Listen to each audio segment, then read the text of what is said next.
రక్షకుడైన యేసుక్రీస్తు నామములో ఈ వీడియోని వీక్షిస్తున్న మీకు ప్రభు పేరట వందనాలు. దేవుని మనకి స్తోత్రాలు. మరి ఈ రోజున దేవుని వాక్య ధ్యానంలో మనం నడిపించబడదాం. అపోస్తలుడైన పౌలు ఫిలిప్పీయులకు రాసిన పత్రిక 3వ అధ్యాయము నేను చదువుతున్నాను. జాగ్రత్తగా వినండి. దేవుని వాక్యపు లోతుల్లోకి, వాక్యపు అనుభవాల్లోకి మనం నడిపించబడదాం. మెట్టుకు నా సహోదరులారా, ప్రభువునందు ఆనందించుడి. అదే సంగతులు మీకు వ్రాయుట నాకు ఇష్టమైనది కాదు, మీకు అది క్షేమకరము. నా ప్రియమైన దేవుని బిడ్డలారా, మొదటి వచనంలో ఏమని అంటున్నాడంటే ప్రభువునందు ఆనందించండి. మొత్తానికి నేను చెప్పే ఒకే ఒక విషయం ఏంటంటే ప్రభువునందు ఆనందించండి. అనేక సార్లు అలాంటి విషయాలే మరి చెప్తూ ఉండడం నాకు ఇష్టం లేదు, కానీ మీరు క్షేమంగా ఉండడం, క్షేమకరంగా ఉండడమే కావాలి కనుక మీరు ఎప్పుడు కూడా ప్రభునందు ఆనందిస్తూ ఉండండి అని చెప్తున్నాడు. రెండవ వచనములో కుక్కల విషయమై జాగ్రత్తగా ఉండుడి, దుష్టులైన పని వారి విషయమై జాగ్రత్తగా ఉండుడి. చూసారండి, కుక్కలతో జాగ్రత్తగా ఉండండి అంటే మన రోడ్ల మీద తిరిగే కుక్కలు కాదండి. అంటే కుక్కలకు ఒక భయంకరమైన ప్రవృత్తి ఒకటి చెప్పమంటారా? మనం వెళ్తా ఉన్నాం అనుకోండి, అది మౌనంగా ఉందనుకుంటాం, ఎప్పుడు వెనకొస్తుందో తెలీదు, ఎప్పుడు ఖర్చుతో తెలీదు. ఇంకోటి మీకు చెప్పమంటారా? కుక్కకు ఉన్నటువంటి భయంకరమైన అలవాటు ఏంటంటే అది తన వాంతికి తనే తిరిగిద్దంట. అంత భయంకరమైన ఈ కుక్కలు అంటే కీడును తలపెట్టి కుక్కలు. అందుకని రాయబడిన మాట ఏంటంటే దుష్టులైన పని వారి విషయమై జాగ్రత్తగా ఉండుడి. ఆ తర్వాత మనం చూస్తున్నాం ఈ ఛేదనను ఆచరించు వారి విషయమై జాగ్రత్తగా ఉండండి. అంటే ఇలాగ దుష్టమైన ప్రవర్తన కలిగినటువంటి వాళ్ళ విషయమై మీరు జాగ్రత్తగా ఉండండి. 3వ వచనంలో ఎందుకనగా శరీరము ఆస్పదము చేసుకొనక దేవుని యొక్క ఆత్మ వలన ఆరాధించుచు క్రీస్తు యేసునందు అతిశయపడుచున్న మనమే సున్నతిని ఆచరించు వారము. గనుక నా ప్రియమైన దేవుని బిడ్డలారా, దేవుని వాక్యం ఏమంటుందంటే శరీరమును ఆస్పదము చేసుకొనక, శరీరాన్ని ఆధారం చేసుకోకుండా, శరీరము వాటి విషయంలోనే శ్రద్ధ చూపకుండా, ఉదాహరణ లోకపరమైన తినే విషయంలో కానీ, అందచందాల విషయంలో కానీ, ఆ కడుపు నింపుకోవడానికి చేయడానికి అనేక రకరకాల కీళ్ళ విషయాలు కానీ, శరీర విషయంలోనే ఆ శరీరాన్ని సుఖపెట్టడానికే మనిషి రకరకాలుగా పరిగెత్తుతున్నాడు. కనుక పౌలు అంటున్నాడు, అలాంటి విషయాలు మీరు ఆస్పదం చేసుకోకుండా యేసు యొక్క ఆత్మ వలన, నా ప్రియమైన దేవుని బిడ్డలారా, శరీరం ఆత్మ వలన ఆరాధించుచు క్రీస్తు యేసునందు అతిశయపడుచున్న మనమే సున్నతిని ఆచరించాడు. అంటే సున్నతి శరీర సంబంధమైనదని గొప్పగా మీరు అనుకుంటున్నారు, కానీ శరీర సంబంధమైన సున్నతిని బట్టి కాదు. కానీ మనము దేవుని యొక్క ఆత్మ వలన దేవునిని ఆరాధిస్తూ ఉన్నాం గనుక, మనము ఆత్మ సంబంధమైన సున్నతి పొందిన వాళ్ళం గనుక మనం క్రీస్తు యేసునందు అతిశయపడాలి. ఇదే మనకు తగింది. ఆమేన్, హల్లెలూయా. అలాగే చూస్తున్నాం 5వ వచనములో 8వ దినమున సున్నతి పొంది తిని ఇశ్రాయేలు వంశము వాడినైతిని, బెన్యామీను గోత్రములో పుట్టి హెబ్రీయుల సంతానమై హెబ్రీయుడనై ధర్మశాస్త్ర విషయములో పరిసయుడనై. చూసారంటే నా ప్రియమైన దేవుని బిడ్డలారా, పౌలు నడిపించబడిన విషయాల గురించి చెప్తున్నాడు. 8వ దినమున సున్నతి పొందాడంట. అంటే శరీర సంబంధమైన సున్నతి ఆనాడు పొందాడు, ఇశ్రాయేలు వంశములో ఉన్నవాడుగా ఉన్నాడు, బెన్యామీను గోత్రములో పుట్టినవాడుగా ఉన్నాడు, హెబ్రీయుల సంతానమై హెబ్రీయుడై ధర్మశాస్త్ర విషయంలో ప్రావీణ్యం కలిగిన పరిసయుడయ్యాడు. అంటే దాదాపు ధర్మశాస్త్ర విషయంలో చాలా జాగ్రత్తగా ఆచరించిన వ్యక్తిగా చెప్తున్నాడు. ఇవన్నీ చెప్తే ఏమంటున్నాడంటే ఆసక్తి విషయంలో సంఘమును హింసించువాడినై, ధర్మశాస్త్రము వలన నీతి విషయము అనింద్యుడనై ఉంటిని. ధర్మశాస్త్రం చాలా చక్కగా పాటించే వ్యక్తి పౌలు. దేవుడు తప్ప వేరే దేవుడు లేడని అన్నందుకు యేసుప్రభు నమ్మిన వాడు హింసించినవాడు. ఎందుకంటే ఆ రోజు తెలియక అతను చేశాడని తన మాటల్లోనే తిమోతి పత్రికలో చెప్తున్నాడు. ధర్మశాస్త్ర విషయంలో అతను నీతి విషయములో అనింద్యుడనై ఉంటిని. నా ప్రియమైన దేవుని బిడ్డలారా, అయినను ఏవేవి నాకు లాభకరమై ఉండెనో వాటిని క్రీస్తు నిమిత్తము నష్టముగా ఎంచుకొంటిని. అంటే ఇవన్నీ చేస్తూ అతను లాభసాటిగా బ్రతికాడు ఒకప్పుడు. ఒక ఫరిసేయుడిగా, ఒక హెబ్రీయుడిగా, ఒక సున్నతి పొందిన వాడిగా నా ప్రియమైన దేవుని బిడ్డలారా, లాభసాటి అయిన జీవితాన్ని జీవించిన వాడు అపోస్తలుడైన పౌలు. ఎప్పుడు? సౌలుగా ఉన్న రోజుల్లో. కానీ ఎప్పుడైతే అపోస్తల కార్యములు 9వ అధ్యాయంలో ఒక దర్శనం ద్వారా మార్చబడ్డాడో, ఎప్పుడైతే అపోస్తలుల దగ్గరికి వెళ్ళిపోయి యేసు ప్రభుతో కలిగిన అనుబంధాన్ని నేర్చుకున్నాడో, ఏమంటే అప్పటి నుండి ఆయన చేసిన గొప్ప అలవాటు ఏంటంటే, ఏవేవి ఆ పౌలుకి లాభకరంగా ఉన్నాయో వాటన్నిటిని క్రీస్తు నిమిత్తము నష్టముగా ఎంచుకున్నాడు. ఈరోజు మీకు ఒక ప్రశ్న. చాలామంది లోకములో లాభకరంగానే ఉంటూ క్రీస్తు విషయంలో కూడా లాభకరంగా ఉండాలనుకుంటున్నారు. పౌలు ఒకప్పుడు మంచి ఉద్యోగి, పౌలు ఒకప్పుడు మంచి ధర్మశాస్త్రాన్ని పాటించిన వాడు, పౌలు ఒకప్పుడు మంచి పరిసయుడు, పౌలు ఒకప్పుడు అధికారులకి సహకారంగా ఉన్నవాడు. ఇవన్నీ వదిలేసి నా ప్రియమైన దేవుని బిడ్డలారా, దేవుని వాక్యాలు చూడగలిగితే అతను వాటన్నిటిని విడిచిపెట్టాడు, క్రీస్తు నిమిత్తం నష్టంగా ఎంచుకున్నాడు. కానీ ఈరోజు లోకంలో ఉద్యోగాలు చేస్తూ, లోకంలో పనులు చేసుకుంటూ, లోకంలో లాభసాటి అయిన కార్యాలు చేస్తూ, అట్ ద సేమ్ టైం క్రీస్తు విషయంలో కూడా లాభంగా ఉండాలి. అంటే అర్థమైందంటే, పౌలు పిచ్చోడే చెప్పాడండి ఆ మాట. ఏదైతే లాభకరంగా ఉన్నాయో వాటన్ని నష్టం చేసుకున్నాను. ఒకప్పుడు నేను పరిసేయుడిని, ఒకప్పుడు నేను హింసకుడిని, ఒకప్పుడు నేను ధర్మశాస్త్రాన్ని పాటించిన వాడిని, ఒకప్పుడు నేను హెబ్రీయుడిని, ఒకప్పుడు నేను సున్నతి పొందిన వాడిని, ఒకప్పుడు నేను ఇజ్రాయేలుడిని. ఇవన్నీ పక్కన పెట్టేసి ఎంత లాభకరమైన వాటన్నిటిని పక్కన పెట్టి ఏమంటున్నాడంటే, క్రీస్తు విషయంలో వాటన్నిటిని నేను నష్టంగా ఎంచుకున్నాను, ఇక నాకు అవి వద్దు. మనవాళ్ళు అట్లా లేదండి. చాలామంది ఉదయం 10 గంటల నుండి సాయంకాలం వరకు పనులు చేయటం, సాయంకాలం అయితే సువార్త అని అనటం. చాలామంది ఉన్నారు అలాగా. నన్ను తిట్టుకున్నా పర్లేదండి. అర్థమైందంటే, బ్యాంక్ మేనేజర్లుగా ఉద్యోగం చేయడం, టీచర్లుగా ఉద్యోగాలు చేయడం, ఏమండి, తర్వాత ఇంకా రకరకాల పనులు చేయటం. పనులు చేసి సాయంకాలం పూట చర్చిలు నడుపుకోవటం. ఏ తక్కువైనా చర్చిలు నడిపిస్తున్నారు మీరు? నిజంగా మీరు దేవుడు మిమ్మల్ని పిలిచే ఉంటే పౌరులాగా, పేతురులాగా మీ వలలు విడిచిపెట్టి రావాలి కదా. నిజంగా మిమ్మల్ని దేవుడు పిలిచే ఉంటే మీ సమస్తాన్ని ఏం దేవుడు పోషించలేడా? దేవుడు మిమ్మల్ని రక్షించలేడా? దేవుడు మిమ్మల్ని నడిపించలేడా? ఆలోచించండి ఒకసారి. మీరు ప్రార్థన చేస్తే ఆకాశపు వాక్యాలను విప్పగలిగిన సమర్థుడు నేను ప్రకటిస్తున్నాను. నీవు నమ్ముకున్న దేవుని గురించి నీకు తెలియకుండా నువ్వు ఎలా సేవ చేస్తావు? ఒకసారి ఆలోచించండి. పగలంతా ఉద్యోగం చేసి, పోనీ నీ ఉద్యోగం చేయడం వల్ల ఏ సేవకుడికైనా పనికొచ్చావా? లేదు. ఏ పాటికి నేను ఉద్యోగం చేస్తున్నాను, సాయంకాలం సంఘం పెట్టుకుంటున్నాను, నా దగ్గర వచ్చేవాళ్ళకి నేను చీరలు ఇచ్చాను, బెడ్షీట్లు ఇచ్చాను, ఇంతేనా? దీనికోసం నువ్వు ఉద్యోగం చేయాలా? మోకరించి ప్రార్థన చేసే దేవుడు ఈడా? పౌలు అంతటి వాడంట. ఏవే అయినను ఇన్ని విషయాలు కలిగిన నేను, ఇన్నిటి విషయాలు జాగ్రత్తగా ఉన్న నేను, ఏదేదైతే నాకు లాభకరంగా ఉన్నాయో అవన్నీ నేను నష్టంగా ఎంచుకున్నాను. మరి నువ్వు ఎందుకు ఎంచుకో? పగలంతా ఉద్యోగం, సాయంకాలం సేవ. అర్థమైందండి? పగలంతా వ్యాపారాలు, సాయంకాలం సేవన. దేవుడు పోషించలేడని నువ్వు సందేహిస్తున్నావా? నువ్వు అనుమానిస్తున్నావా? మోకరించి ప్రార్థన చేయి. సేవకుడికి ప్రార్థనకు మించిన పని ఉండదు. సేవకు మించిన పని సేవకుడికి ఉండదు. ఈ విషయాన్ని గమనించుకోండి. నా ప్రియమైన దేవుని బిడ్డలారా, దేవునికి అసాధ్యమైనది ఏదీ లేదు. గనుక చూడండి, ఇంకా కొన్ని మాటలు మనం చూడగలిగితే, నిశ్చయముగా నా ప్రభువైన యేసుక్రీస్తును గూర్చిన అతి శ్రేష్టమైన జ్ఞానము నిమిత్తము సమస్తమును నష్టముగా ఎంచుకున్నాను. యేసు ప్రభుని తెలుసుకోవడానికి, ఆయన ఇచ్చే శ్రేష్టమైన జ్ఞానాన్ని సంపాదించుకోవడానికి నేను సమస్తాన్ని నష్టంగా ఎంచుకున్నాను. ఆమేన్, హల్లెలూయా. నిజంగా అండి, మా యొక్క ఫిలిప్పీ పత్రిక ద్వారా నేనైతే చాలా నేర్చుకున్నాను. ఏమండి, దేవుని జ్ఞానాన్ని తెలుసుకోవడానికంట ఆయన పని విషయంలో నష్టంగానో, వచ్చే రాబడి విషయంలో నష్టంగానో, వస్తున్నటువంటి లాభాల విషయంలో నష్టంగా కాదండి. ఏ విషయంలో? సమస్తము విషయములో ఏమండి నష్టముగా ఎంచుకున్నాను సమస్తాన్ని, క్రీస్తును సంపాదించుకొని ధర్మశాస్త్ర మూలమైన నా నీతిని గాక క్రీస్తునందలి విశ్వాసము వలమైన నీతి, అనగా విశ్వాసమును బట్టి దేవుడు అంగీకరించు నీతి గలవాడనై ఆయన యందు అగపడు నిమిత్తము. ఈ పత్రిక ఫిలిప్పీలో ఉన్నటువంటి ప్రజలకు రాస్తున్నాడండి. అర్థమైందండి? ఆ పత్రికలో ఎంతోమంది ఆ పట్టణంలో అలా ఉన్నారు. ఈ లోకం వాటి మీదే నమ్ముకొని, ఈ లోకం వాటి మీదే ఆచరిస్తూ, ఈ లోకం వాటి మీదే ఏమండి లాభం కోసమే. ఈ రోజున మనం కూడా చూడండి, ఏ పని చేయాలన్నా లాభం లేకుండా ఎవరైనా ఏం చేస్తారా? చేయరు. ఆమేన్, హల్లెలూయా.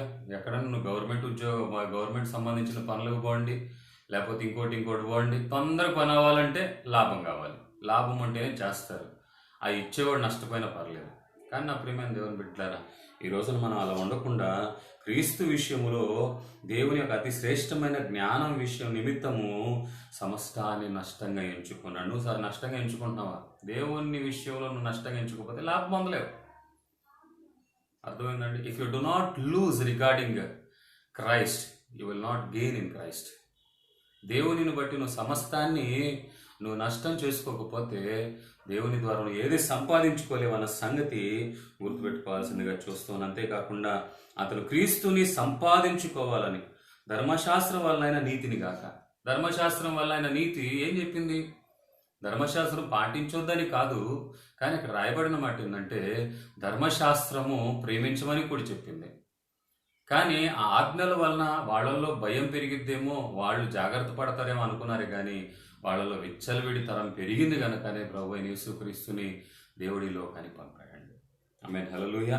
కనుక నా ప్రియమైన దేవుని బిడ్డలారా, ధర్మశాస్త్రం వల్ల నీతిని కాక, ఏ విషయంలో? క్రీస్తుని సంపాదించిన విషయంలో ధర్మశాస్త్రం వల్ల నీతిని కాక క్రీస్తు యేసునందలి విశ్వాసము, అంటే ప్రభువులో ఉండే విశ్వాసాన్ని బట్టి, అనగా విశ్వాసమును బట్టి దేవుడు అనుగ్రహించే నీతి, అంటే విశ్వాసం మూలముగా నీతిమంతుడిగా తీర్చబడతాడు. ఆ విధమైనటువంటి ఏమండి చూడండి, అక్కడ రాయబడిన మాట ఏంటంటే ఆ విధమైనటువంటి నీతి ఆయన యందు అగుపడు నిమిత్తము. ఆయన యందు అంటే ప్రభు యేసుక్రీస్తుని ఎవరైతే నమ్ముతారో వాళ్ళు నీతిమంతులుగా మార్చబడాలి.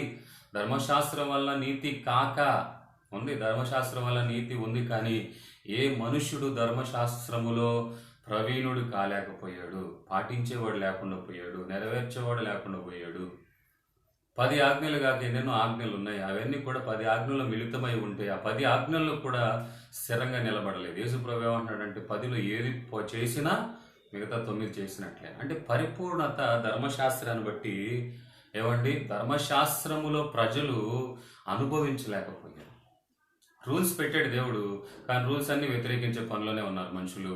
అక్కడక్కడ తరచుగా చనిపోతూనే ఉన్నారు, కానీ ప్రజల్లో భయం రాలా, దాని రాకపోగా కఠినత్వం పెరిగిందండి.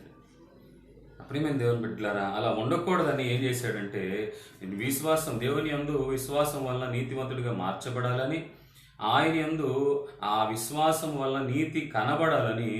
చూడండి 10వ వచనంలో, ఏ విధము చేతనైన మృతులలో నుండి నాకు పునరుత్థానము కలగవలనని ఆయన మరణ విషయములోను సమాధాన భావం కలిగిన వాడినై, సమానానుభవం కలిగిన వాడినై. ప్రియమైన దేవుని బిడ్డలారా, ఆయనను ఆయన పునరుత్థాన బలమును ఎరుగు నిమిత్తము, ఆయన శ్రమలలో పాలివాడగుటకు ఎట్టిదో ఎరుగు నిమిత్తము సమస్తము నష్టపరుచుకుని వాటిని పెంటతో సమానంగా ఎంచుకున్నాను. చూసారా, ఈ ప్రభు యేసుక్రీస్తు పొందిన అతి శ్రేష్టమైన పునరుత్థానము పొందాలని, మరణం విషయంలో ఆయనతో కూడా సమానముగా, అది చాలా పెద్ద పదం ఉంది, నేను సింపుల్గా చెప్తున్నాను, సమానానుభవం కలిగిన వాడిగా సమానత్వం పొందాలని ఆయన పునరుత్థానము బలము ఎరుగు నిమిత్తము. చూసారంటే ఆయన పునరుత్థానం అయ్యాడు, మరి నువ్వు కూడా పునరుత్థానం అవ్వాలంటే నీవు ఆయన పునరుత్థానము పొందిన విధానాన్ని తెలుసుకోవడానికి, ఆయన మరణ విషయములో సమానత్వము కలిగి ఉండడానికి నువ్వేం చేయాలంటే ఆయన శ్రమలలో పాలివాడగుట ఎట్టిదో ఎరుగు నిమిత్తము సమస్తం నష్టపరుచుకున్నాడంట. సమస్తాన్ని అందుకే నేను నష్టపరుచుకున్నా బాబు, పెద్ద పెద్ద ఉద్యోగాలు మానేసుకున్నాను, ఎవరు హింసించడం మానేసుకున్నాను, ధర్మశాస్త్రం ప్రవీణుడిగా ఉంటూ చాలామంది నేను ధర్మశాస్త్రం విషయంలో కరెక్ట్గా ఉన్నాను, వాళ్ళని చంపాను. వాస్తవమే, ఎందుకంటే ధర్మశాస్త్రం చెప్తుంది అలా చంపమని, అందుకని నేను చంపాను.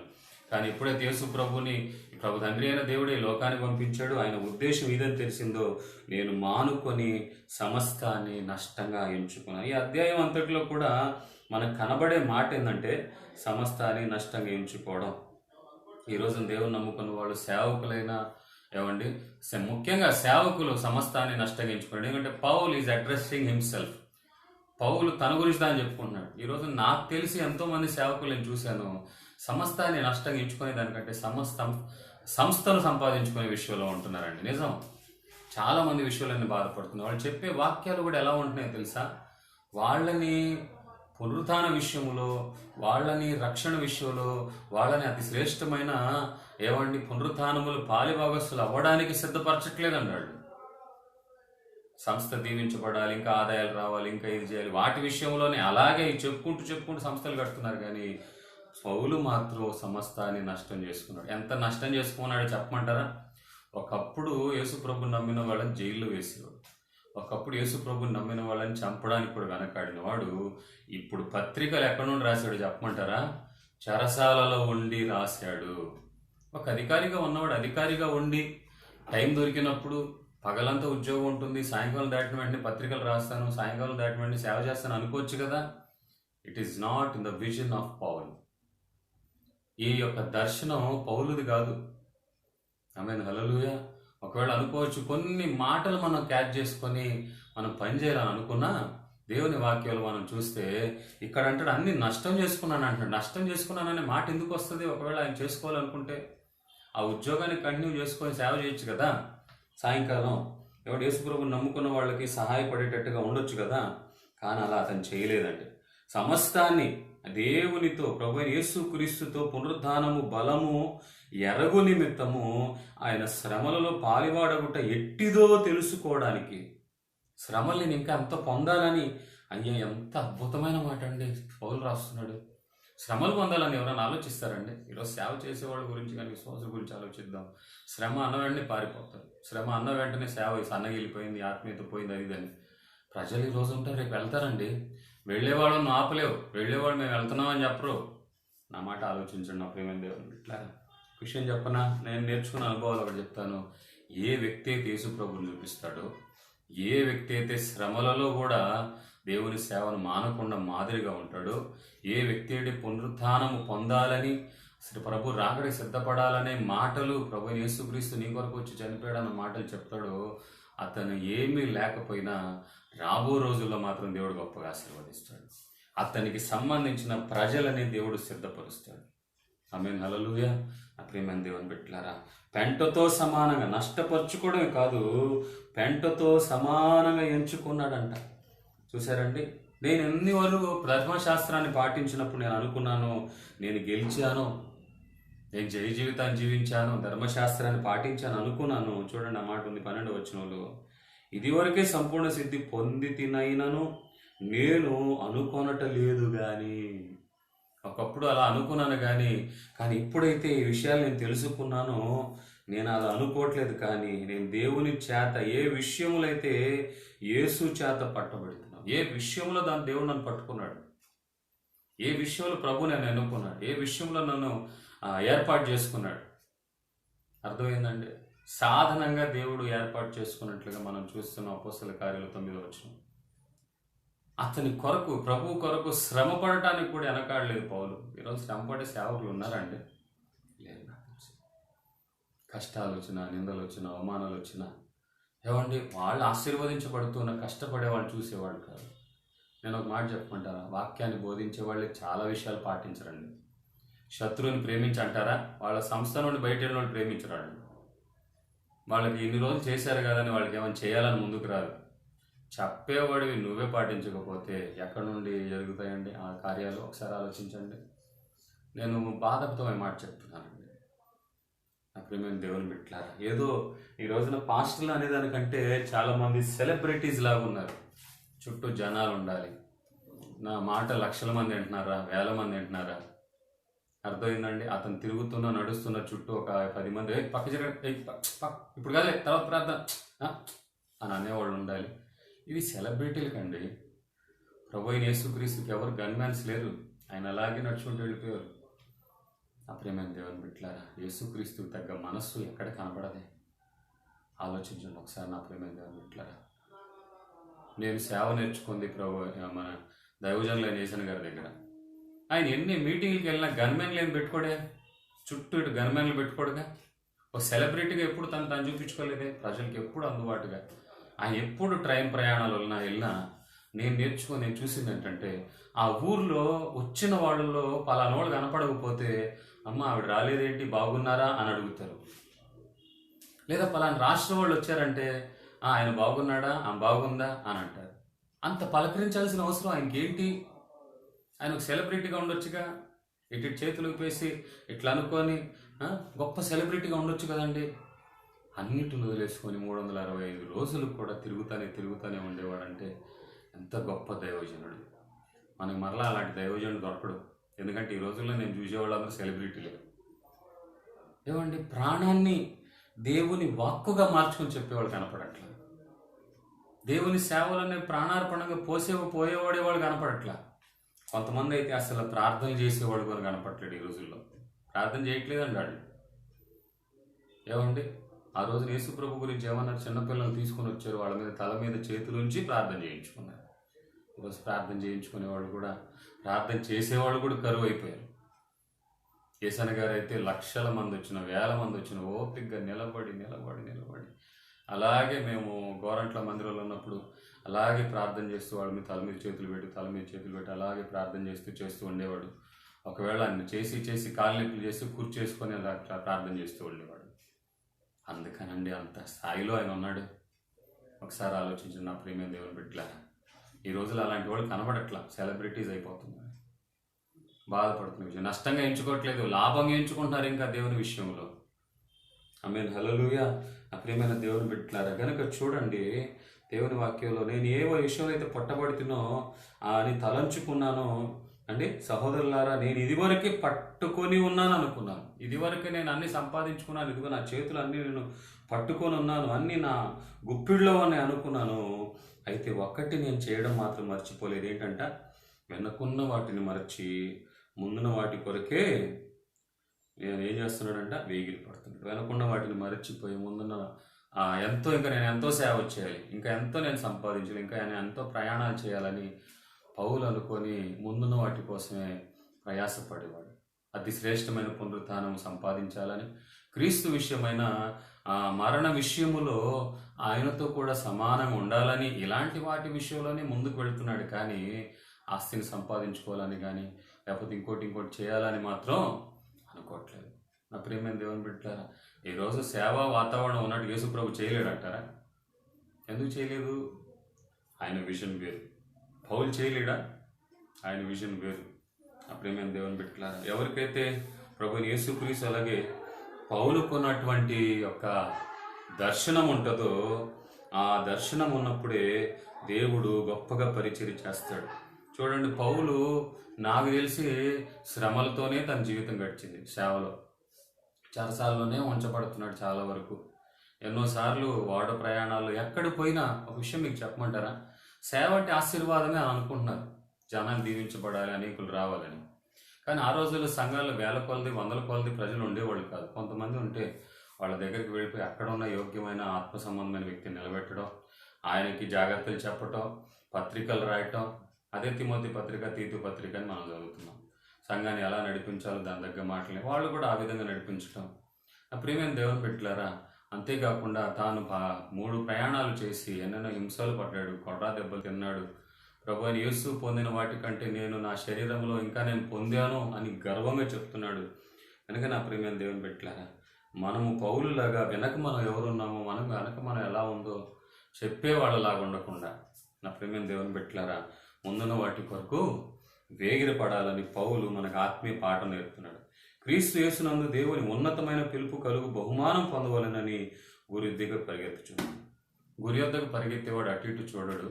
గురి వద్దకు పరిగెత్తేవాడు అటు ఇటు వ్యవహారాలు పెట్టుకోడు. గురి వద్దకు పరిగెత్తేవాడు అటు ఇటు పనులు పెట్టుకోడండి. గ్రౌండ్లో ఒక గురి పెడతారు, లేదా ఇన్ని కిలోమీటర్లు ఒక లైన్ గీస్తారు, ఇన్ని కిలోమీటర్లు మళ్ళా నువ్వు ఇటు తిరిగి ఇటు రావాలి. ఓకే, ఇది గురి. ఆ గురి పెట్టుకున్నవాడు పరిగెత్తుకొని వెళ్ళిపోయి, అరే నేను వాళ్ళ నుండి ఇంటికి పోయి వాళ్ళ విషయం చెప్పాలి అని వెళ్ళడు. పలానా పని చేసుకోవాలి అని పని చేయడు. అతను ఉందే గ్రౌండ్లో, అతను ఉందే పరుగు పందెంలో. అతను పరిగెత్తుతూ ఏంటంటే, నా గురి ఇన్ని కిలోమీటర్లు నేను పరిగెత్తాలి, బహుమానాన్ని పొందాలి, ఇదే నా గురి అని పరిగెత్తుతాడు. అంతేగాని అటు ఇటు పనులు పెట్టుకోడు. పౌలు కూడా అదే అంటున్నాడు, గురి వద్దకే నేను పరిగెత్తుచున్నాను. కాబట్టి మనలో సంపూర్ణులమైన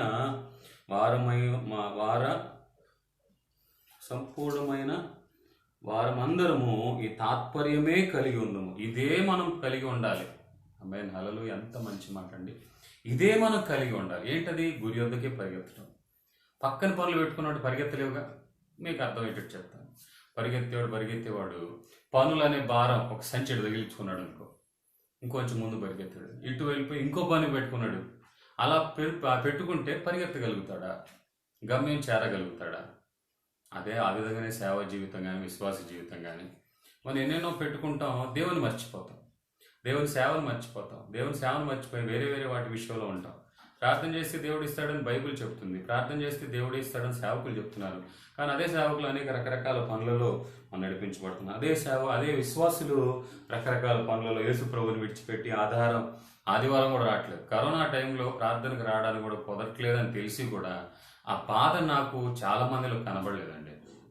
ఎప్పుడైతే కరోనా రోజులు అయిపోయిన తర్వాత ప్రార్థనలు చేసుకోవచ్చు 50 మందిని పెట్టి 25 మందిని పెట్టి అన్నారో, ఆ టైంలో ప్రజల్లో అయ్యా బాబు తండ్రి యేసయ్యా అని వచ్చి మందిరంలో ఎవరు వాళ్ళనట్టుగా నేను చూడలా. నిజం, ఎంతో బాధతో చెప్తున్నాను. మేమే కుమిలిపోతున్నాం. ఏంటి ప్రభు పరిస్థితి, నిన్ను ఆరాధించుకొని భాగ్యం లేకుండా పోయింది, ప్రజలకు ఏదో విధంగా సువార్త చెప్పేవాళ్ళని ఏంది ప్రభు అని మేము అల్లాడుతున్నాం, గిలగిల కొట్టుకుపోతుంటే అట్లా కరోనా అయిపోయింది. ఇక మామూలుగా రోజంతా లాక్డౌన్ తీసేసిన తర్వాత కూడా ఆదివారాలు రావట్లేదండి, వణుకు రావట్లేదు, భయం కలగట్లేదు, అయ్యా నీకు దూరం అయిపోయావయ్యా అన్న బాధ లేదు. ఇక నాకు అర్థమైంది ఏంటంటే వీళ్ళకి కరోనా అయినా కరోనా లేకపోయినా వీళ్ళకి పెద్ద తేడా లేదు. అసలు వీళ్ళకి శ్రేష్టమైన పునరుత్థానం గురించిన ధ్యాస లేదు. దేవుని ద్వారా వచ్చే ఆశీర్వాదాల కోసమే. నొప్పులు పోవాలి, కష్టాలు పోవాలి, అన్నీ పోవాలి, వస్తే వస్తాం లేకపోతే లేదు, కుదిరితే ఇటు వస్తాం లేకపోతే ఇంకోటి వెళ్తాం. ఇంతేనండి ప్రజల విషయంలో. నాకు వాళ్ళలో ఎటువంటి భారం అనిపించలే. కానీ దైవజనుడు నేను కోరేది ఏంటంటే సమస్తాన్ని నష్టపెరుచుకున్నవాడు దేవుని విషయంలో ఏమండి ఎంతో బాధపడతాడు, వేదన పడతాడు. అయ్యా ఏంది ప్రభు ఆరాధన లేవు, అయ్యా నీకు దూరం అయిపోయావయ్యా అని కన్నీళ్లు పెట్టుకుంటాడు. కన్నీళ్ళ సందర్భంలో పడిపోతాడు. ఏంది ప్రభు నా పరిస్థితి, నీ సన్నిధానం రాలేక దూరం అయిపోయానే. దావీదు అంతటి వాడే నీ సన్నిధానం నుండి దూరం త్రోసివేయద్దు అన్నాడు. వీళ్ళు దేవుడు త్రోసివేసేంత వరకు అది వీళ్ళే రారు. ఎంత హాస్యాస్పదం అండి.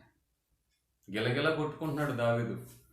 దేవుని సన్నిధానానికి అలవాటు పడిన దావీదు గిలగిల కొట్టుకుంటున్నాడు. అయ్యా నేను ఈ పాపం చేశాను, అయ్యా దయచేసి నన్ను నీ సన్నిధానం నుండి త్రోసివేయొద్దు, నీ ఆత్మ నాయత నుండి తీసివేయొద్దు అని ప్రార్థన చేస్తున్నాడు.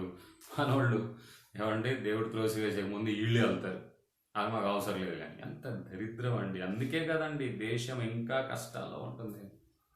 ప్రార్థన చేసేవాళ్ళు లేరు, చెప్పేవాళ్ళు కూడా దేవుని విషయమే హెచ్చరించే మాటలు చెప్పట్లేదు. ఆశీర్వాదాలతో ఇల్లు కట్టుకుంటాం. ప్రవచనాలు చెప్పేవాళ్ళు కూడా దేవుని రాజ్యం గురించి చెప్పట్లే, వాళ్ళు రాకడ గురించి చెప్పట్లే. నేను చాలా మందిని గమనించా. గొప్ప గొప్ప సంఘాలు వాళ్ళు సంఘాలకు సంబంధించిన వాళ్ళు చెప్తున్న మాటలు నేను విన్నప్పుడు వాళ్ళలో దేవుని రాజ్యం గురించి నిరీక్షణ కనపడట్లా. రోగాలు వచ్చినప్పుడు పొందిన జయం జీవితం గురించి అని చెప్పట్లేదండి. కేవలం నువ్వు ఇల్లు కట్టుకుంటావు, ఈ సంవత్సరం నువ్వు కారు కొనుక్కుంటావు, ఈ సంవత్సరం నీకు బిడ్డ చచ్చిపోతాడు, ఆ బిడ్డ వచ్చే సంవత్సరం నీకు ఒక అమ్మాయి పుట్టిద్ది, వీటి వల్లనే నా ప్రభు రాకడికి సిద్ధపడతారు ప్రజలు. అంటే ఏ పాటికి నువ్వు ఆశీర్వాదాలు పొందుతూనే ఉంటావని చెప్పాలా? దీని బదులు వాళ్ళ ఆత్మీయ స్థితిలో ఎట్టున్నారు వాళ్ళు బోధించవచ్చుగా. వాళ్ళ ఆత్మీయ స్థితిలో ఎలా ఉన్నారని నువ్వు ప్రవచించవచ్చుగా. అయి రావు. ఆ మధ్య నేను ఒక ప్రార్థనా మందిరాన్ని పిలిచారు. మేమందరం సేవకులందరూ వెళ్ళాము.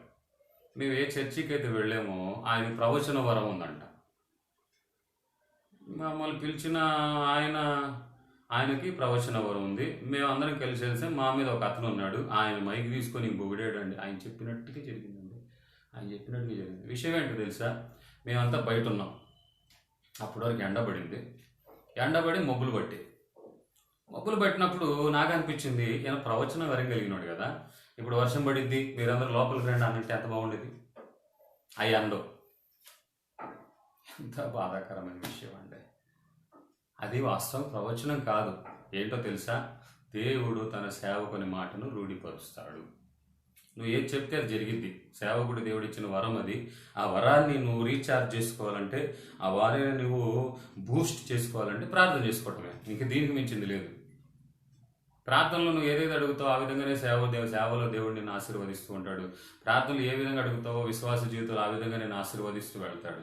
ప్రార్థనే అన్నిటికీ మూలం. గనుక నా ప్రియమైన దేవుని బిడ్డలారా, ప్రభు రాకడ గురించిన విషయాలు మానేసుకొని ఈ లోకపరమైన ఆశీర్వాదాల గురించే చెప్తున్నారు. గనుక అలాంటి వాటిని విషయంలో మనం శ్రద్ధ చూపకుండా ముందున్న వాటి కొరకు, దేవుడు అనుగ్రహించబోతున్న రాజ్యం కొరకు, దేవుడు ఇవ్వబోతున్న బహుమానం మీదే మనం దృష్టి పెట్టుకొని ముందుకు నడిపించబడాలని పౌలు చెప్తున్నాడు. ఈ విషయం ఇలాంటివే మనం అందరం కలిగి ఉండాలనేది మన తాత్పర్యం అంటున్నాడు 15వ వచనంలో. అందరి తాత్పర్యమే ఉండాలి, కానీ అలాంటి కనబడట్లేదని అక్కడ పౌలు కూడా అన్నాడు. అప్పుడు దేనిని గూర్చి అయినను మీకు వేరు తాత్పర్యము కలిగి ఉండిన ఎడల అది దేవుడు మీకు బయలుపరచును. అంటే ఇది గాక మీకు వేరే విషయమైన తాత్పర్యము కలిగి ఉన్న ఎడల దేవుడు నీకు బయలుపరుస్తాడు. ఈరోజు మన తాత్పర్యం ఏంటంటే పరలోకం. ఒకప్పుడు సేవ ఎలా చేసేవాడు తెలుసా అండి? బ్యాగ్ తగిలించుకొని ఒక జత బట్టలు బ్యాగ్లో పెట్టుకొని ఒక జత ఒంటి మీద వేసుకొని అలా తిరిగి సువార్త ప్రకటిస్తూ వస్తే రాత్రి వచ్చిన వెంటనే ఒకవేళ కాను పిలిస్తేనో లేకపోతే రాత్రి అయ్యా బాబు చీకటి అయిపోయింది. ఎందుకంటే మేము ఆ మధ్యకాలం ఏసన్న గారు పరిచయం చేసిన చోట వెళ్ళాం. ఆ ఏసన్న గారు పరిచయం చేసిన చోట వెళ్తే ఆయన పగలంతా తిరిగి వచ్చేవాడంట. రాత్రి ఎక్కడో కూర్చొనేవాడంట. కూర్చొని ఉంటే పాపం మా చూసిన వాళ్ళందరూ ఆయన మీద జాలి చేసి అయ్యా రాయ్యా భోంచేద్దు రాయ్యా అని ఆయన భోజనం పెట్టేవాళ్ళంట. మా దగ్గరే పేరేచెర్ల నుండి దాదాపు ఏసన్న గారు పరిచయం చేసింది దాదాపు ఒక 30 కిలోమీటర్లు కూడా ఉండదు, 30 కిలోమీటర్ల లోపే. వాళ్ళు చెప్తుంటే నేను చాలా నేర్చుకున్నా. అది సేవ అంటే. జనం లేరని దిగులు పడటము, జనం లేరని దిగులు మనకు కాదని ఆయనకు ఉండాలి. మనం చేసే పని మనం చేసుకుంటూ వెళ్ళిపోవాలి అంతే. నేను అంటాను, కేసులు లేవని పోలీస్ స్టేషన్కి రాకుండా ఉంటాడు పోలీసు. ఏమండి ఆలోచించండి ఒకసారి. ఆ మధ్యకాలంలో కూడా కరోనా అయిపోయిన తర్వాత స్కూల్ స్టార్ట్ చేశారంట, కానీ ఏ పిల్లలు లేరు. స్కూల్ స్టార్ట్ చేశారు, టీచర్స్ అందరూ మీరు తప్పనిసరిగా స్కూల్కి రావాలంటే వచ్చి కూర్చున్నారు అంతే. పిల్లలు లేకపోతే మేము వచ్చి ఏం చేయలేంది అని అనలా వాళ్ళు. మన డ్యూటీ కూడా అంతే, మన డ్యూటీ చేయాలి. ఈరోజు జనం 10 మంది ఉంటారు, 5 ఉండొచ్చు, 10 ఉండొచ్చు, 50 ఉండొచ్చు, 100 ఉండొచ్చు, రేపు 1000 రావచ్చు. డ్యూటీ మారదు. డ్యూటీ నువ్వు చేసుకుంటూ వెళ్ళటమే. దాని దగ్గర దీవెనలు దేవుడు ఖచ్చితంగా ఆశీర్వదిస్తాడు. గనక ఆ విధమైన తాత్పర్యం తప్ప వేరే తాత్పర్యం ఒకవేళ ఉంటే దేవుడు మీకు తప్పకుండా బయలుపరుస్తారు. అయినను ఇప్పటి వరకు మనకు లభించిన దానిని బట్టి క్రమముగా నడుచుకుందాము. ఇదిగో ఇప్పుడు నేను చెప్పిన వాటన్నిటిని బట్టి, మనం పొందిన ఆ ఈవులను బట్టి, మనం పొందిన ఆశీర్వాదాలను బట్టి మనం క్రమంగా నడుచుకుందాం. ఈరోజు క్రమం లేదు సేవలో. ఎవడు ఇష్టం వాడిది, ఎవడు ఇష్టం వాడిది, ఎవడు ఇష్టం వాడిది. అర్థమైందండి? క్రమం లేని సేవలు ఎన్నో చూస్తున్నాం. అర్థమైందండి? క్రమము లేని సేవ ఎంత చేసినా నువ్వు 10 మంది మధ్యలో పేరు వచ్చిద్దేమో కానీ దేవుని సన్నిధానంలో పేరు నీకు రాదు. ఆమేన్, హల్లెలూయా. నష్టపోయిన యోబు గురించి దేవుడు గొప్పగా చెప్పుకున్నాడండి. అర్థమైందా? ఆశీర్వదింపబడిన ధనవంతుడి గురించి నీతిమంతుడుగా దేవుడు తీర్చలేదు. ఈ విషయాలన్నీ తెలిసిన వాడు నాకు తెలిసి ఇంకేం ఉండదు. ఒకసారి ఆలోచించండి. నా ప్రియమైన పౌలు యొక్క దర్శనం గురి అంతా ఉందంటే ఇప్పటికిప్పుడు నేను చచ్చిపోయినా నేను పరలోకానికి వెళ్తాననే దృఢ నిశ్చయతతో ఉన్నాడు అతను. ఇప్పటికిప్పుడు ఇవన్నీ నాకు లేవు, పర్లేదు, అయినా పర్లేదు, ఇప్పుడు ఇవన్నీ కాదు, పరలోక రాజ్యమే అని నాకు సంగతి తెలిసింది కనుక ఇవన్నీ అవసరం లేదని నేను అన్ని నష్టం చేసుకొని ఆ విషయం వైపే నడిపించబడుతుంది. కనుక ఇవన్నీ ఈ విధంగా నేను ఉంటున్నాను కనుక మీరు నన్ను పోలి నడుచుకోండి, మేము మీకు మాదిరి అయి ఉన్న ప్రకారముగా నడుచుకున్న వారిని బట్టి గురిపెట్టుకోండి. ఆమేన్, హల్లెలూయా.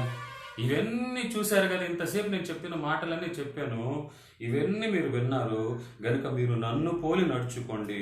ఆ విషయంలో మేమే మాదిరిగా ఉన్నాం, మేము ఏదైతే అనుభవించామో మీకే చెప్పే కనుక ఆ విధంగా మీరు నడుచుకోమని ఏవండి పౌలు చెప్తున్నాడు. గురిగా అలాంటి వాళ్ళని నడుచుకునే వాళ్ళని మీరు గురిగా పెట్టుకోండి. అంతేగాని ఎవరికి అల్లాటప్పగా తిరిగేవాళ్ళు, డబ్బులుండి, కార్లుండి, సంఘాలుండి, 1000 మంది ఉండి, లక్షల మంది ఉండి, పబ్లిసిటీలు ఉండి, వీటిని బట్టి కాదు, ఎవరు కష్టపడుతుంటారో వాళ్ళని మాదిరిగా చేసుకోండి.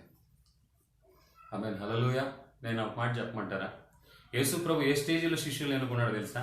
ఆయన ఏమన్నాడో తెలుసా అండి? నక్కలకు బొరియలు, ఆకాశ పక్షులు గూళ్ళు, మనుషు కుమారులు ఉన్నాయేమో కానీ ఏమండి, నక్కలకు బొరియలు, ఆకాశ పక్షులు గూళ్ళు ఉన్నాయి, కానీ మనుషు కుమారుడికి తలదాంచుకోవడానికి చోటు కూడా లేదు. ఇప్పుడు ఈ మాట నేను అన్నాను అనుకోండి, నాతో ఎవరైనా వస్తారా? అరే ఆయనకే లేదురా బాబు, ఆయనకు చర్చి లేదు, ఆయనకు సంఘం లేదు, ఆయనకు మినిస్ట్రీ లేదు, ఆయనకు సంఘాలు లేవు, ఆయనకు పాస్టర్ లేవు, మనం పోతే ఏం చేస్తాడంట అంటాం మనం. కానీ ఆ 12 మంది ప్రభుతో తిరిగారు. ఆయనతో తిరిగినంత కాలం ఆయన వాళ్ళని అడిగిన ఏకైక ప్రశ్న ఏంటంటే, మీకేమైనా తక్కువైందా? ఏం తక్కువైందండి, అంత ఉద్యోగాలు చేసి మేము తినేదాన్ని, ఇప్పుడు అవి తింటున్నామండి, చాలా బాగుండి తృప్తిగా ఉందని వాళ్ళు. ఎంత గొప్ప అసలు! ఆ మైండ్ రాదండి జనాలకి, రాదు మైండ్. ఎందుకంటే వీళ్ళు ఈ లోకపరంగా చూస్తారు. నేను గుంటూరు వరకు ఎంత ప్రాకాలి, విజయవాడ వరకు ప్రాకానా, హైదరాబాద్ వరకు చేరానా, హైదరాబాద్ దాటి చెన్నై వరకు వెళ్ళానా, ఇవే చూస్తున్నాం. అసలు మనం అటు వెళ్ళిపోతే దేవుడు నిన్నే తీసుకెళ్తాడని.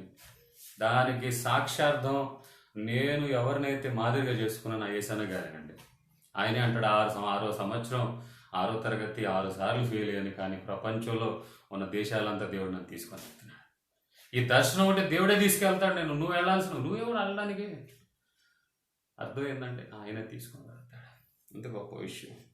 కనుక అనేకులు క్రీస్తు శిలువకు శత్రువులుగా నడుచుకొనుచున్నారు. వీరిని గురించి మీతో అనేక పర్యాయాలు చెప్పి ఇప్పుడు ఏడ్చుచూ చెప్పుచున్నాను. శిలువ శత్రువులు అంటే యేసు ప్రభు త్యాగానికి దృష్టిలో పెట్టుకోకుండా, దేవుని కొరకు సరైన విధానంగా సేవ చేయకుండా, విశ్వాస జీవితాన్ని సరైన విధానంగా చేయకుండా, ఏవండి శిలువకు శత్రువులుగా మారిపోయిన వాళ్ళు చాలామంది ఉన్నారు. అలాంటి వాటి గురించి చాలా చెప్పాను, కానీ ఈసారి నేను బాధపడుతూ ఏడ్చుచూ చెప్పుచున్నాను. అలా ఉన్న వాళ్ళకి నాశనమే వారి అంత్యము, వారి కడిపే వారి దేవుడు.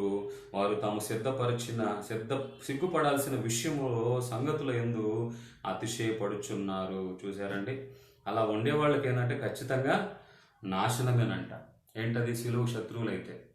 అంటే శిలువలో ఆయన కార్చిన రక్తానికి మాదిరికరంగా దానికి తగ్గ జీవితాన్ని జీవించకుండా శత్రువులుగా మార్చబడితే ఖచ్చితంగా వాళ్ళకి అంత్యమే. వాళ్ళ కడుపే వాళ్ళకి దేవుడు. కడుపును పోషించుకోవాలనే తిరుగుతున్నారు, గొప్పతనం అనిపించుకోవాల్సిందిగా తిరుగుతున్నారు. ఈ విషయంలో సిగ్గుపడకుండా, ఏ విషయంలో అయితే సిగ్గుపడాలో వాటి విషయంలోనే అతిశయపడుతూ నేను ఇంత గొప్ప అంత గొప్ప అంటున్నాడు. అందుకనే భూ సంబంధమైన వాటి అందే మనసు ఉంచుతున్నారు. బాబా వాళ్ళు కడిపే వాళ్ళ దేవుడు అంట. కడుపుని పెంచుకోవడానికి, కడుపుని నింపుకోవడానికి. నేను ఒక విషయం చెప్పనా, అద్భుతమైన విషయం. సిగ్గుపడని విషయంలో, మేము ఇంట్లో ఉన్నప్పుడు చదువుకుంటున్న రోజుల్లో, కర్ణాటక మా సొంతూరు అయితే, మేము ఇంట్లో ఉన్నప్పుడు వారానికి ఒకసారి మేము పలావులు వండుకునేవాళ్ళం. పలావ్ అంటే ఎప్పుడో నెలకు ఒకసారో, పండగల పూటో అప్పుడో అందరికి చేరినప్పుడు. ఈ కర్ణాటకలో మేమే ఉండేవాళ్ళం కాబట్టి, మా చుట్టూ అన్ని జనులు వేరే వాళ్ళు ఉండేవాళ్ళు కాబట్టి, మా నాన్నగారు ఆదివారం తీసుకురా అనేవాడు. ఏదది పెద్దది లేదా చికెన్ ఏదో ఒకటి తీసుకురామనేవాడు. మాకు పెద్ద మాంసం మీద ఇంట్రెస్ట్ ఉండేది కాదు. పలావులు కూడా పెద్దగా తినేవాళ్ళం కాదు. ఇంట్లో పలావ్ అంటే ఎక్కువ తెలియదు మాకు. అదేదో పెద్ద రిచ్ ఫుడ్ లాగా ఫీల్ అయ్యేవాళ్ళమే. అబ్బో పలావా అనేవాళ్ళం అప్పుడు. కానీ సేవ చేస్తున్న నాటి నుండి ఎక్కడికి పోయినా రోజు మార్చి రోజు ఎక్కడ అడుగు పెట్టినా రాజుల భోజనమే మాకు పెడుతున్నాడు. ఆమేన్, హల్లెలూయా. ఎందుకంటే వాటిని వెతుక్కుంటూ మేము వెళ్ళలేదు, అవే వెతుక్కుంటూ మమ్మల్ని వచ్చాయి. కనుక ఈ విషయంగా నేను చెప్తున్నాను, దేవుని సేవ చేస్తూ మనం భూ సంబంధమైన వాటి మీద మనసు పెట్టకూడదని, కడుపే దేవుడిగా పోషించుకోకూడదని. కడుపు కాదు, కడుపు, తర్వాత ఆశీర్వాదాలు, తర్వాత గొప్పతనం, ఆ విషయం ఆలోచించాలి. ఎందుకని అంటే ఆ పౌలు అంటున్నాడు 20వ వచనంలో, మన పౌరస్థితి పరలోకమందు ఉన్నది, అక్కడ నుండి ప్రభు యేసుక్రీస్తు అను రక్షకుడు నిమిత్తము కనిపెట్టుచున్నాం. చూసారండి, అతని దర్శనం అది. నా పౌరస్థితి ఎక్కడుంది? పరలోకములు ఉంది. అక్కడ నుండి ప్రభు యేసుక్రీస్తు అనే రక్షకుడు కొరకు కనిపెట్టుచున్నాం. మనము అంటున్నాడు. మనం అంటే మీరు కూడా ఉండాలని ఆయన ఇష్టం. మీరు కూడా ఆయన రాకడ కొరకు కనిపెట్టాలి. ఏ పాటికి ఇల్లు సంపాదించుకుందాం, అవి చేసుకుందాం అంటే ఆస్తులు పెంచుకున్న తర్వాత ఏమనిపించింది? ప్రభు ఈ సంవత్సరం వద్దే, వచ్చే సంవత్సరం రా ప్రభా, వచ్చే సంవత్సరం వచ్చింది. వచ్చే సంవత్సరం వచ్చిన వెంటనే మరలా సైతాన్ని గాడు ఏం చేస్తాడు? మరలా పెంచుతాడు. మొన్నటో 2 అపార్ట్మెంట్ కొట్టి ఈసారి 3 అపార్ట్మెంట్లు ఆఫర్లు వస్తే స్థలాలు వచ్చేసి కొనగలిగి అన్నీ అయిపోయింది. ఈసారి ఏమంటూ ప్రభా నా పిల్లలకి ఇంకా స్థలాలు నేను కొనలేదయ్యా, వచ్చే సంవత్సరం రాయ్యా. దర్శనం పోయింది. ఏ విషయంలో అయితే రక్షింపబడ్డావో, ఏ విషయంలో అయితే నువ్వు ఆకర్షింపబడ్డావో అవి పక్కన పోయి ఆశీర్వాదాలు, స్వస్థతలు, ఆస్తులు పెంచుకోవడం, కార్లు కొనడం, అపార్ట్మెంట్లు కావడం, వీటి మీద వెళ్ళిపోయింది. కనుక ఇక ప్రభు రాకడ గురించిన ఆలోచన మనసులో రావట్లేదండి. కనుక చూడండి 21వ వచనంలో, సమస్తమును తనకు జాలిన శక్తిని బట్టి ఆయన మన దీన శరీరమును తన మహిమ గల శరీరమునకు సమరూపము గలదానిగా మార్చును. చూసారా, సమస్తమును తనకు జాలిన, అన్నిటిని ఆయన లోపరుచుకోగలిగిన శక్తి కలిగిన దేవుడు మన దీన శరీరాలని మహిమ శరీరాలుగా ఆయన సమరూపముగా మార్చుకోగలుగుతాడు. ఆయన సమస్తమును ఆయన సమరూపముగా జాలిన వ్యక్తి మార్చగలుగుతాడు. ఈ రోజున ఈ పత్రికలో ఈ అధ్యాయంలో మనం చదివిన మాట ఏంటంటే, టైటిల్ హైలైట్ చేసింది ఒకే ఒక పదం. ఆయన గతంలో ఆయన ఏ స్థితిలో ఉన్నాడో, గతంలో ఆయన ఏ విధమైన అనుభవాలు నడిపించబడ్డాడో, దర్శనం తర్వాత ఆయన ఎలా జీవించాడో, దర్శనం తర్వాత దేవుని కొరకు ఎంతలా ప్రయాసపడ్డాడో, ఎంతలా శ్రమ పడ్డాడో, ఆఖరికి తన ఆస్తిని, తాను పొందిన ఘనతని, తాను పొందిన అధికారాన్ని అన్ని విడిచిపెట్టి అవన్నీ నాకు అవసరం లేదని పునరుత్థాన విషయంలోనే ప్రయాసపడాలి, దాని గురించి తెలుసుకోవాలని ఆ విషయాలు చెప్తూ వచ్చాడు. అంతేకాదు, మీరు కూడా ఇది కలిగి ఉండాలి.